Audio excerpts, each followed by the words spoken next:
McDonald's golden arches are starting to lose their shine. The fast food giant is facing a crisis. Growth is stalling, quality has plummeted, and customers are abandoning them. In early 2024, McDonald's reported a shocking drop in sales, down by 1% after years of success and growth. So how did one of the biggest corporations on the planet, an American institution, mess up so badly? In today's episode of the Infographics Show, we'll reveal the real reason McDonald's is failing. You're tired after a long day at work. You don't have the energy to cook anything. You're looking for something filling and tasty, and most importantly of all, because you've just checked your bank account and cried a little, cheap.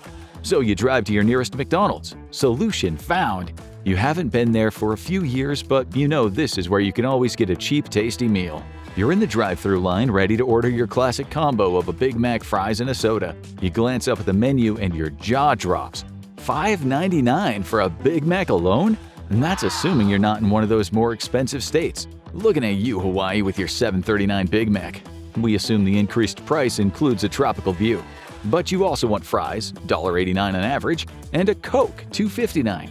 You try to do the math in your head and you realize you have a smartphone, you could just use the calculator app, and you arrive at a total of $10.47. Before taxes and fees? Who's running this place, Ronald or the Hamburglar? Since you make $7.25 an hour at your minimum wage job, you're about to pay almost an hour and a half of your wages just to eat, and to eat fast food, no less.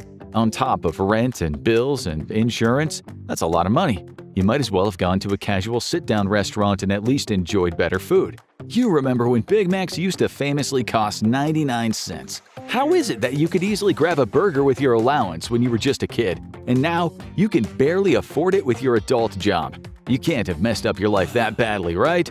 Well, maybe, but maybe not. It might help to know it's not just you. In 2024, 2,000 Americans were asked their opinions about fast food, and 62% of them said they had to cut back because of the insanely high prices. In 2009, for example, when the federal minimum wage became $7.25 an hour, the average cost of a Big Mac was $3.57. In other words, it cost less than a half an hour's pay, even if you were making the smallest amount of money you could make. Inflation has hit everyone hard, but fast food prices are skyrocketing faster than most. Fast food prices have risen considerably faster than prices at sit-down restaurants and 3 times faster than supermarket prices.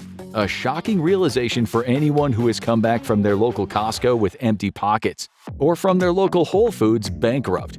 If you're wondering whether you should brush up on your cooking skills, it may not be a bad idea. In fact, no less than the CEO of McDonald's, Chris Kempczinski, admitted on a recent call that eating at home has become more affordable. And that is bad news for fast food giants like McDonald's, even though it might be great news for your body and your overall health. Hey, you may not be able to make a meal as good as your mom did, but perhaps this way you could afford electricity. Waiting in line, you think back to when you stopped at Taco Bell and Wendy's recently, and you don't remember the prices being this bad. What happened over at Mickey D's? The reason for higher prices that has frustrated customers is McDonald's raising its prices more than it needs to. Finance Buzz found that between 2014 and 2024, inflation raised prices by about 31%. At McDonald's, however, items like the McNuggets became 83% more expensive in that same time. To be fair, most fast food chains also raised prices by an average of 60%, so everyone seems to be outdoing inflation. But McDonald's was the worst offender, tripling the rate of inflation. Popeyes, Taco Bell, Chipotle, and Jimmy John's raised their prices of the menu items at more than double the actual inflation rate. And the executives don't really seem to care. In October of 2023, the same CEO who is now worried about customers leaving to cook at home said, "Even though we're pushing through pricing, the consumer is tolerating it well." Or in simpler terms, those suckers are still paying us. Now, to be fair, McDonald's headquarters doesn't directly set all prices. 90% of McDonald's locations are owned by franchisees, who get to set their own prices. But the chain also raised prices because of a bad spiral they're in. Basically, McDonald's had to raise prices because they were getting less customers. Unfortunately, this has now become a cycle, as higher prices drive away more customers. McDonald's keeps raising them to make up the money. But wait, why are consumers leaving McDonald's in the first place? Well, let's get back to you, the McDonald's customer waiting to order. As you're trying to remember how much money you need for rent, you finally pull up to the drive-thru speaker to give your order, and suddenly a robotic voice starts to speak to you. Welcome to your first McDonald's AI order. You're paying way too much, but at least you're getting this cool, futuristic experience. You start to speak and the AI cuts you off to ask what you would like. You try to ask for your burger again and get cut off again. Now frustrated, you finally yell out your order. It's accepted. Suddenly, a receipt is printed out for $250 worth of chicken nuggets. You panic as you realize you probably aren't going to be able to pay your rent after all. And what about your Big Mac? McDonald's wanted to stay ahead of the game and gambled on AI being the next big leap forward for fast food stores, instead of, good food and low prices, we guess. But never mind. They spent $1 billion putting AI into many of their drive-thru ordering systems, which started using the technology by 2021, and it was a complete disaster. The system didn't work half the time. If a customer paused or had to change something, the AI would get confused. If they spoke too fast or too slow, it wouldn't understand them. If they had a foreign accent, we're assuming they just gave up and went to Burger King. If the system did actually process their order, it would often mess it up anyway. People uploaded viral videos of the AI getting orders hilariously wrong, giving butter or ketchup instead of ice cream. And yes, in one crazy video, adding $250 of McNuggets to an order. McDonald's stands by their decision, saying their AI program was right 85% of the time. In other words, 15% of all orders were mistakes.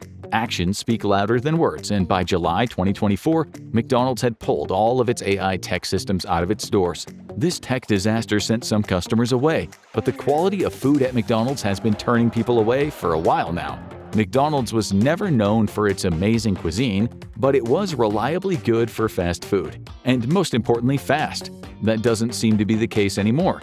Let's get back into the store and discover why. You finally get up to the service window to pick up your food. The employee tells you it's gonna take a minute. So you wait, and you wait, and wait. What happened to fast food?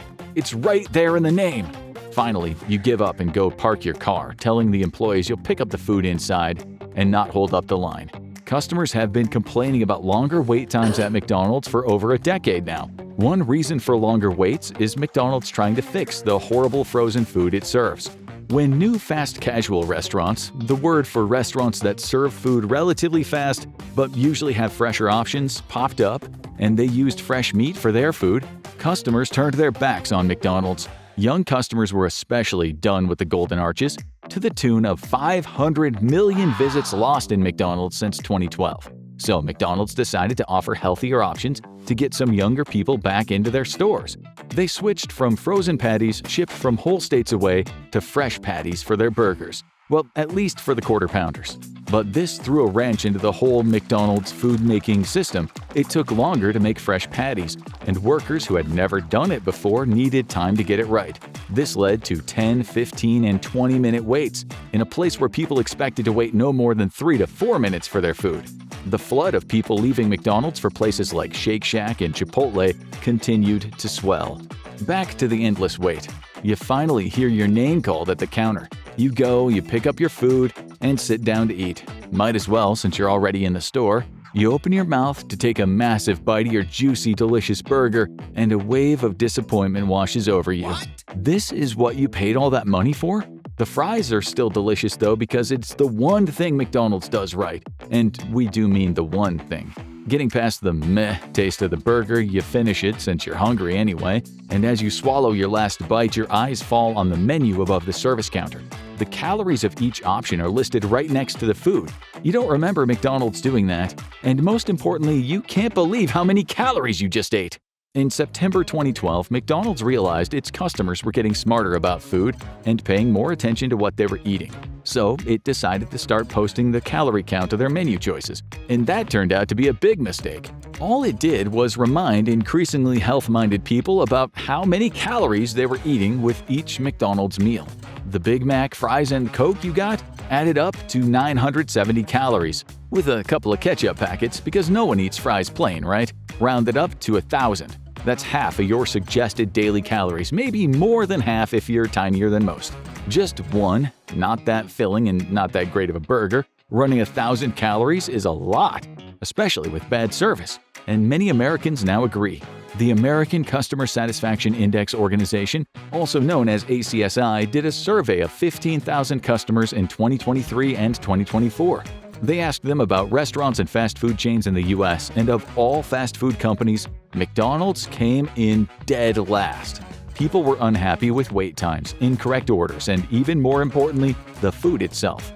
McDonald's also came in last compared to full-service restaurants as well. Completely disappointed by your time at McD's, the next time you're hungry and you walk by, you'll pause at the door and decide to go one block over to Chili's instead. The experience shocks you. You relax at this sit-down restaurant with an actual server walking up to take your order and give you your food. And not only is the food the same price, but you're getting much more of it. A McDonald's patty is 1.6 ounces before cooking. Since the Big Mac has 2, that's 3.2 ounces of meat before cooking. A Chili's Big Smasher burger inspired by Big Macs has a patty that weighs 8 ounces. You'll also notice there's a lot more sauce on this burger, and it's juicier overall. The menu says it costs $12.99 before taxes and fees. Oh boy, that is pricier than McDonald's, but your waiter tells you Chili's has a 3 for me deal where you can not only get the burger but bottomless chips and salsa and a drink for $10.99. One reviewer compared the Big Mac to a Chili's Big Smasher burger and found that in her Connecticut neighborhood, a Big Mac meal and a 3 for me Chili's deal with a burger cost the exact same amount. Only difference, the Chili's burger was much bigger and tasted better. No wonder McDonald's customers have left the store.